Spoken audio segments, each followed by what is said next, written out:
tere! Täna mängime sellist mängu nagu Hearts of Iron 4, sest hiljuti möödus Eesti Vabariigi aastapäev ja ma mõtlesin, et selle puhul siis mängime mängu, kus ma saan mängida Eestit.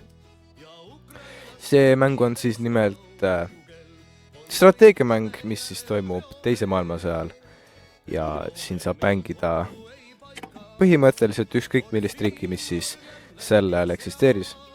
See on see kaart. See on üks keerulisemaid strateegiamänge, mis ma olen kunagi näinud. Siin on lihtsalt nii palju asju, et ma ei hakka ilmselgelt teile see video kõike rääkima, osad asju ma ilmselt ei hakka üldse rääkima, aga mõned asjad ma võib-olla räägin näiteks ajaloost. Aga pikka mõjututa valime Eesti.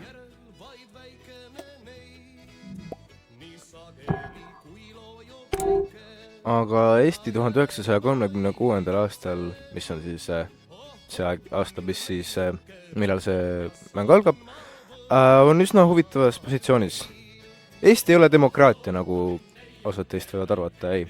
Eesti on diktatuur. Konstantin Päts siis 1934. aastal siis tegi riigipöörde. Ettekäändeks oli tal siis, et vabadussõdalased ehk vapsid plaanivad ise teha riigipööret, kuigi tegelikult tõendeid ei olnud, et nad oleks üritanud teha. Sellega aitas kaasa ka Johan Laidoner. Igatahes, Eesti on ka, ütleme niimoodi, et mitte päris isoleeritud, aga garanteesi neil ei ole. Ning ida poolt on Nõukogude Liit, kes, nagu me teame, siis 1939. aastal põhimõtteliselt võtab Eesti ära. No tegelikult võtavad nad 40. aastal ära, aga siin mängus nad võtavad 39. ja lõunast tuleb Saksamaa ja Inglismaalt pole eriti abi loota. Aga seekord me ei lähe ajalooline. Me kasutame sellist asja siin nagu fookuspuud, mis on üks tähtsamaid asju minu arust siin mängus. Igal riigil on oma eri tehtud fookuspuu, Eestil on selline, Nõukogude Liidul on ilmselgelt see on suurem riik, suurem fookuspuu, Saksamaal samamoodi. Paljudel riikidel on lihtsalt tavaline. Aga Eestil on 3-4 sükest valikut, kust minna. On kommunistlik, kus sa siis kas lähed nii-öelda iseseisev kommunistlik riik või sa lähed siis Vene nukuriik. Siis on ajalooline, kus sa siis kas lähed täiesti ajalooline, kus sa jätad siis Pätsi juhiks ja ei muutu demokraatiaks. Ja siis hiljem saad võib-olla liitlastesse. Või sa lähed demokraatia, kus sa saad kas siis teha ühise Balti riigi või Balti liidu. Aga me ei hakka kumbagi neist tegema, vaid me läheme täna koos vapsidega, kes küll siin mängus on esindatud kui fašistid, aga tegelikult ei toetanud. Võib-olla alguses, kui näiteks Mussolini võimule tuli, siis toetasid seal vapsid jah küll Mussolini siis omasi. Aga ütleme, et juba paari aastaga said nad aru, et see ei ole eriti okei ja et tegelikult nad ei olnud fašistid. Igatahes, ma arvan, et sellega võime alustada. Aga nüüd, kui see fookus sai nii-öelda tehtud, siis me saame kohe panna tegema majandust natukene ja nüüd meil on siin igas nii-öelda maakonnas, ma panen natukene edasi panema, me saame siis teha marsse või siis nii-öelda rongkäike, kus siis on võimalus, et kui palju siis me saame rohkem jõudu siis vapsidele ja mida rohkem, seda parem, sest mida väiksem sinu siis see pooldumine on, kui sa lõpuks siis teed riigipöörde, siis seda suurem võimalus on, et sul tekib kodusõda ja seda me ei taha. Aga samal ajal, natukene mis maailmas toimub, on Saksamaa on just remilitariseerinud Reinimaa, see on need siin Lääne-Saksamaa osad hästi suured majanduskeskused. Ja need olid Versailles lepingu järgi siis demilitariseeritud, mis tähendas, et Saksamaa ei tohtinud sinna sõdureid panna. Hiljem ka hõivasid selle Belgia ja Prantsusmaaga, selleks ajaks nad on ära läinud. Aga seda, mis Saksamaa praegu tegi, võib pidada üheks esimeseks nii-öelda agressioonimärkideks. Ja seda samamoodi oleks saanud Inglismaa ja Prantsusmaa peatada, ja võib-olla oleks Saksamaa tagasi astunud ja ei olekski eriti kaugemale Poolasse ja Austriasse läinud edasi, aga ajalooliselt nad ei teinud seda ja siis siin samamoodi. Aga nüüd, kui kõik marsid on tehtud, siis me saame teha marsi Tallinnas ja siis see otsustab, kas meil tuleb kodusõda või ei tule kodusõda. Ja Konstantin Päts astub maha. Meil ei tekkinud kodusõda, mis on väga hea. Kui meil oleks tekkinud, siis me oleks kaotanud üsna palju sõdureid ja mehi. Nüüd me järgmine tee siis, kuhu me hakkame minema, on kõigepealt me ühinema oma siis teiste Balti riikidega, Läti ja Leeduga ja pärast seda me loome ühise riigi Soomega. Ja nüüd me saime selle fookuse tehtud, mis annab siis meile, siis sõja eesmärgid Lätile ja Leedule ja kohe kasutame neid ja kulutame sõja Lätile. Nüüd Lätiga sõdimises on üks suur probleem ja selleks on Daugavõgi. See on siis see siin. Sest sellest ülesaamine on kohutav, sest see annab väga suuri miinuseid. Ja põhimõtteliselt meie eesmärk praegu on võimalikult ruttu sealt üle saada, võib-olla isegi ilma, et Läti sõdurid meid takistaks, sest kõik sealt edasi Riiga saamine, need ülejäänud on lihtne.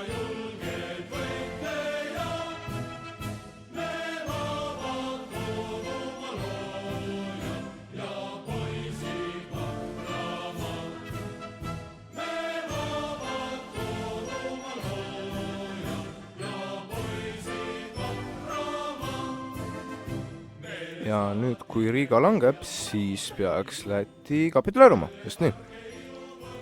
Ja me võtame nende mereväe, mis neil igatahes on. Ja siis me lihtsalt võtame kõik nende maa. Me ei tee mingeid nukuriike, vaid me võtame kõik, sest kui me võtame Leedu, siis me saame ühte asja teha, mis ma kohe näitan. Nüüd Leedul on juba sõdurid piiri peal, mis neil tavaliselt ei ole, aga okei. Ja kohe, kui me sõdurid on nüüd piiri ääres valmis, kuulutame sõja.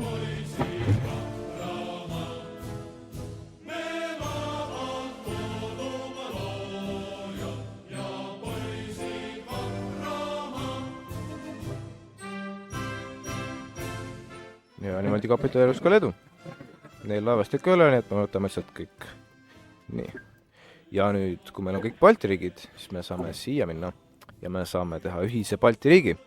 Nüüd, mis see teeb peale meie lipu ja nime ja värvi muutmisele on, see annab meile sellise seaded, mida nimetame, ma kerin korra edasi, mida me nimetame core state'ideks, mis ütleme näiteks, kõik Eesti oli enne veel core state'id, mis tähendab, et see on meie maasil elavad eestlased, no ilmselge.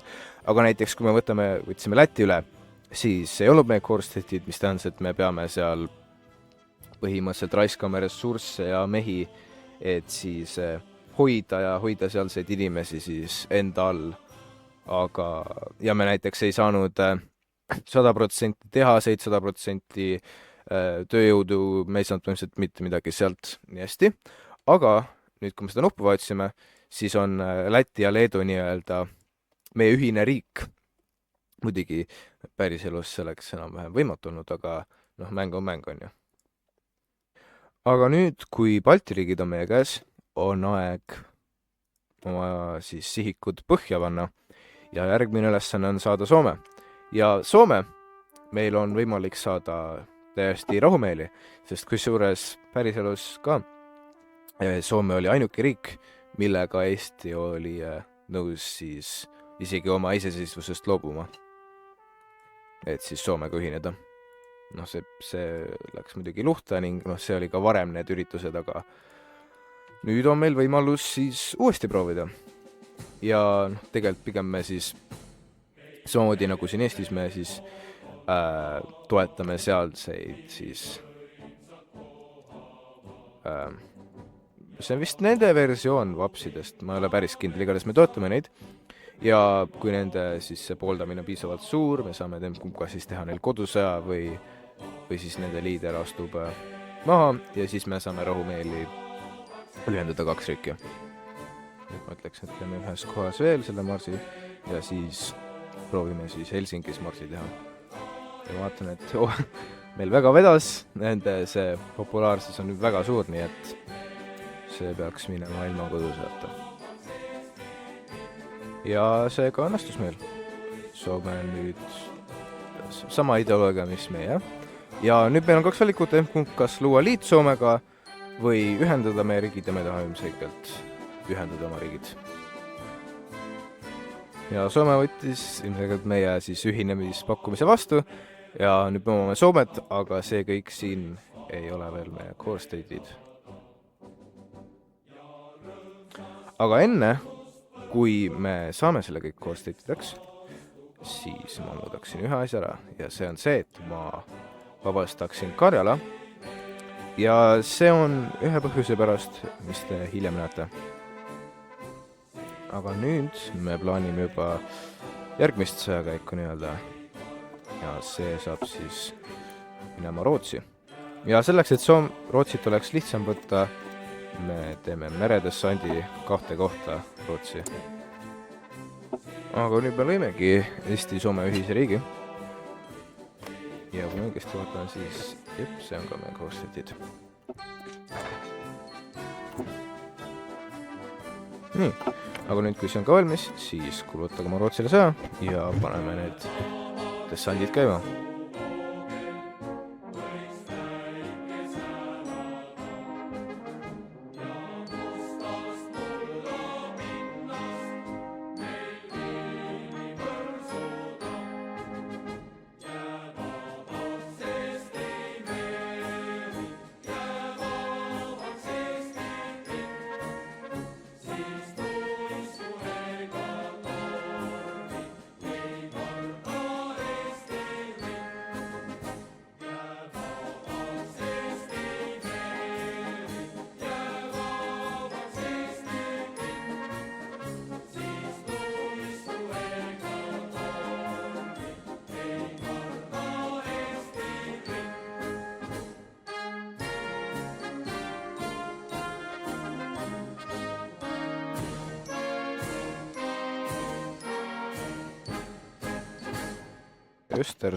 Aga sellest piisas. Ja nüüd Rootsist me ei võta tegelikult veel midagi, me lihtsalt teeme neist nukuriigi ja võtame nende laevastikku ja võtame kõik nende majanduse ka ja muidugi ressursid. Ja nüüd kohe edasi Norra. Kutsume Rootsiga sisse ja kuna Norra piir on meiega nii suur, siis neil ei ole kõigelt viise, et kõike seda siis hoida. Siis peaksid, juba varem isegi. Ja Norraga me teeme samamoodi. Ainuke vahe on see, et me siin kõige ülemises kohas siis vabastame niimoodi, teeme Saami riigi. Muidugi, nad on ka meie nukuriik, aga see on ka hiljemaks. Siis me võtame kõik laevastikku, mis me saame, kõik ressursid ja nii. Nüüd on põhimõtteliselt terve nii-öelda Põhja-Euroopa või pigem siis Skandinaavia riigid on siis Eesti all. Ja nüüd me hakkame valmistuma siis Nõukogude Liidu rünnakuks. Aga nüüd on aasta juba 39 ja ma arvan, et meil on ohutum liituda Saksamaa siis liitu. Ja nüüd, nagu te märkate, siis Kesk-Euroopa on natukene muutunud. Austria söödi Saksamaa poolt ära rahumeelisest. No kõik siiamaani on enam-vähem toimunud rahumeeli. Võib-olla Austria saamine kõige rohkem. Siis söödi ära kõigepealt Sudeedimaa, see on need alad siin Saksamaa ja tänapäeva Tšehhi vahel. Ja siis söödi lõpuks täielikult Tšehhoslovakkia ära. Tšehhi läks täielikult Saksamaale ja Slovakkiast sai siis Saksa nukuriik. Ja kohe varsti peaks siis liituma ka Itaalia. Aga nüüd me hakkame tegema siis iga piiriäärsele asjale siis kindluseid nii-öelda. Ja see on, sellepärast, et see aitab meil kaitsta, on ju. Teine põhjus on see, et meil hiljem, kuigi me ei saa peaaegu ühtegi boonust oma armeele peale selle ühe, mis on ainult Venemaa vastu, siis me saame siiski tasuta selle fookusega siin. Saame iga piiriäärsele siis maajupile saame level 2 siis kindluse. Ja kui meil on juba seal näiteks level 2, siis me saame level 4 ja level 4 on näiteks palju raskem ehitada kui level 2. Nüüd, ma ei ole kindel, ma olen üsna kindel, et see ei tööta karjalamaades ja noh, sellepärast ei pea, kui te ei taha, siis te ei pea kas siis karjalat sisse kutsuma või te ei pea üldse siis karjalat vabaks laskma. Ma teen seda, sest hiljem, kui ma seda ei tee, siis ma kaotan core state'id karjalas. Muidugi teine võimalus on see, et ma lihtsalt ei kutsu karjalat sisse, mida ma võib-olla isegi tükk aega ei tee. Ja algab teine maailm seda, kus siis Saksamaa nõuab Poolalt siis Poola koridori siin. Peamiselt, seda siin, neid kahte osa. Poola ei võta vastu seda ja Saksamaa kulutab sõja, aga Poola on garanteeritud Inglismaa ja Prantsusmaa poolt, kes siis kuulutavad Saksamaale sõja. Meie ei hakka siia sõtta liituma, sest kuigi meil on Vilnius, mida oleks tore saada, me saame nagu niigi hiljem selle. Pealegi pole meil otsest põhjust Inglismaa vähemalt veel kallale minna. Ja sinna läks Poola. Ja nüüd, Molotov-Ribbentrop pakti järgi saab siis ülejäänud Poola saab Nõukogude Liit. Aga nüüd meil tuli siin sükene sõdel, kus siis Nõukogude Liit nõuab, et siis päris ilus, et Balti riigid sattis igale ühele, et Balti riigid siis annaksid alla ja ühineksid. Tegelikult veel ei olnud ühinemisest juttu. Algselt oli lihtsalt baaside leping, kus siis nõuti, et Eesti, Läti ja Leedu, et Nõukogude Liidul oleks luba siis ehitada baasi ja panna baasidesse mehi, siis nende riikide alal, aga see hiljem siis viis selleni, et Nõukogude Liit võttis lihtsalt Eesti ja Läti üle. Aga nüüd meil on 10 päeva, et oma sõdurid panna valmis piiri äärde. Ja soomlased nõudsid ka Karjalat. Miskipärast me ei saanud valikut, aga Karjala ei võtnud vastu. Ma peaksin sõdurid Karjalasse nüüd tagasi panema, sest ma just mõistsin, et Nõukogude Liit saab kohe kallale minna Karjalale. Aga praegu paistab küll, et Nõukogude Liit ei julge Karjale tulla, mis on hea meile. Aga nüüd me saame hakata tegema tanke.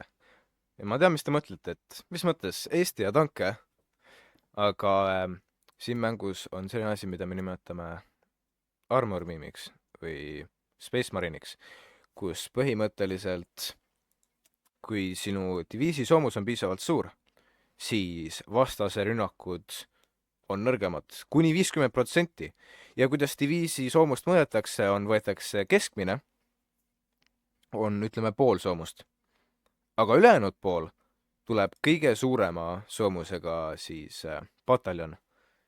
Nii et ütleme, et meil on siin 7 tavaline sõduridiviis, neil ei ole üldse soomust, aga ütleme, et me paneme siia hästi soomustatud ühe tankipataljoni, siis see tõstab kõvasti meie soomust ja teeb palju raskemalt meid tagasi lükata. Ja selle jaoks on, mulle meeldib 2 valikut, kumb kas teha siis õhuvastane, õhutõrje tank või haubits. Ja seekord ma plaanin teha pigem haubitsi. Ja mis võiks tanki nimeks panna?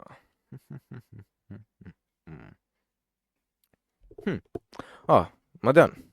Paneme kult. Nagu metskult. Teate, kuidas sakslastel olid tiigrid ja panterid? Mõtlesin, et siis paneks Eestile ka midagi sarnast. Ja paneme neid kohe kõvasti tegema ning kuna me oleme võtnud nii palju juba üle, siis meil on kõvasti majandust, et siis neid tanke ka teha.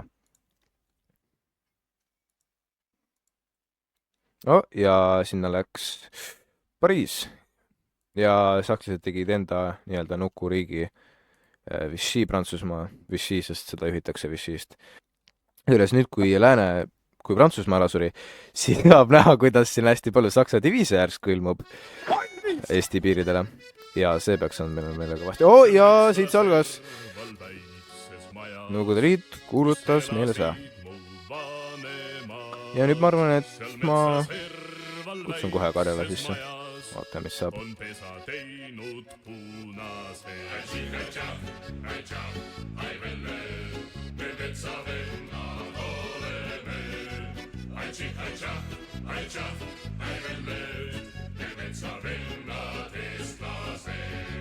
Ning meil ei ole senti raha, me peame metsas elama ja me ei saa, ei või, ei taha tiiblat teenida. Me metsavennad oleme, me metsavennad eestlased. Ja sinu sõstra mustad silmad ei liial unune, sest sinu sõstra mustad silmad on võitnud minu südame.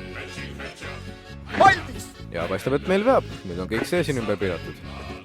Tuleb sulgeda. Vaja veel sõdureid see valmis.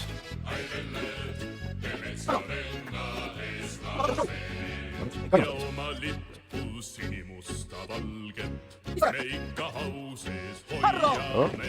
Ja siit läheb sükene 15 Vene diviisi. Mida Nõukogude Liidul ei ole enam. See peaks olema ka kõvasti sõdureid.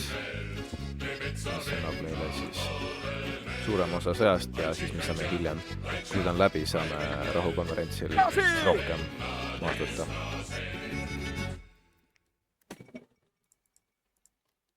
Nii, aga nüüd, kuna need kõik maad on nüüd meie omad, siis selle põhja, kõigepealt kutsume saami rahvad ka sõtta, nii, siis saame selle Põhja-Murmanskis saame anda neile ja Karjala saame anda veel ei saa. Okei, kohe saame anda. Need piirid on siin üsna otsad, aga nüüd lõpuks saame me anda selle siin Karjala ja me saame teha fookuse, kus me siis loome soome-ugri rahvaste riigi.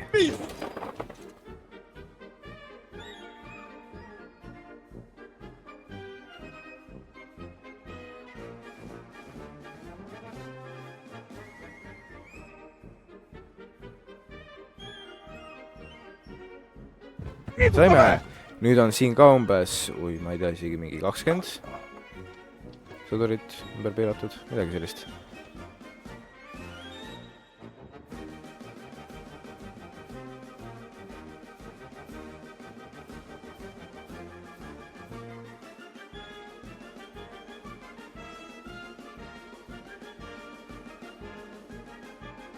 Jep, ma ütleksin küll sükene 20 Vene diviisi.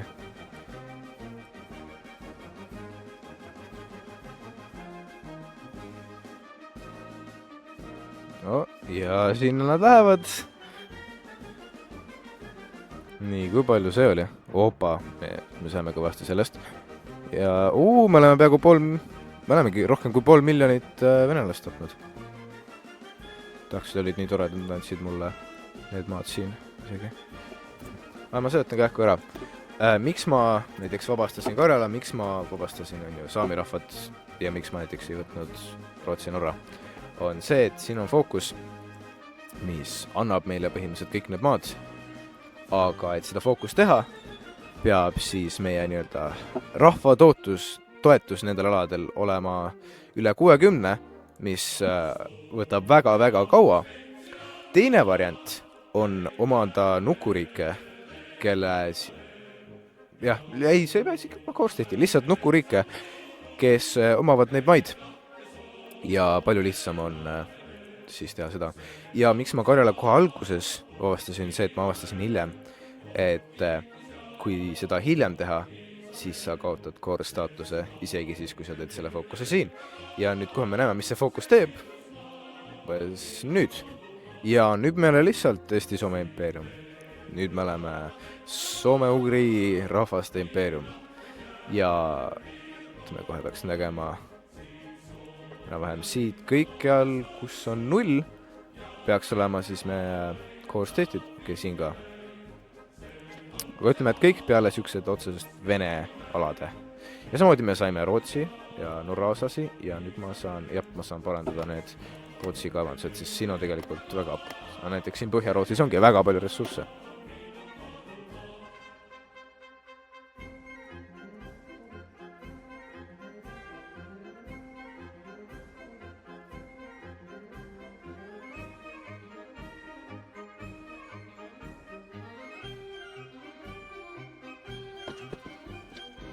Meile, Eesti sõdurid on jõudnud Moskvasse. Oi, ja siin üleval paistab, et venelastel läheb väga halvasti, nii et lihtsalt ründame siis täie jõuga.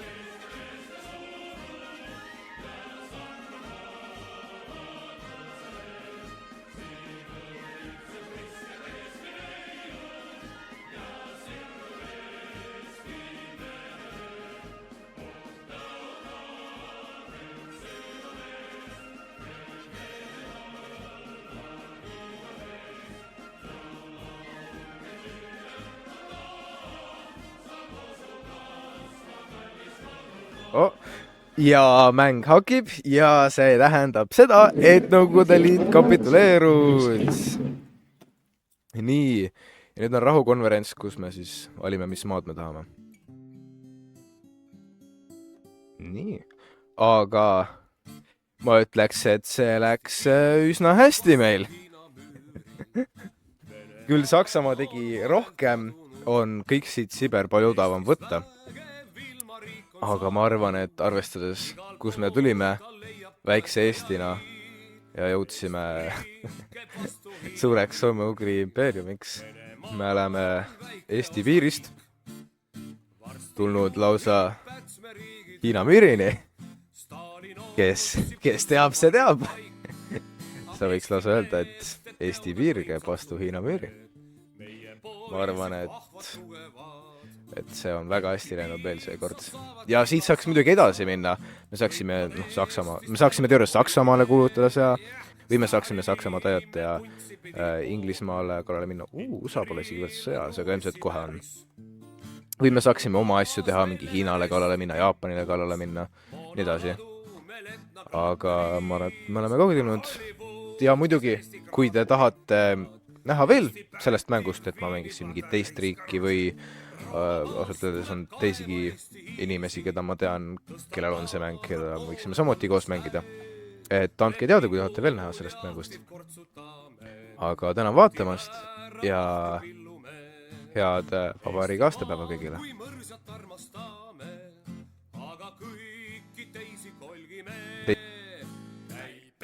Ja ma arvan, et see tänaseks videoks sellest piisab. Ja head vabariigi aastapäeva kõigile!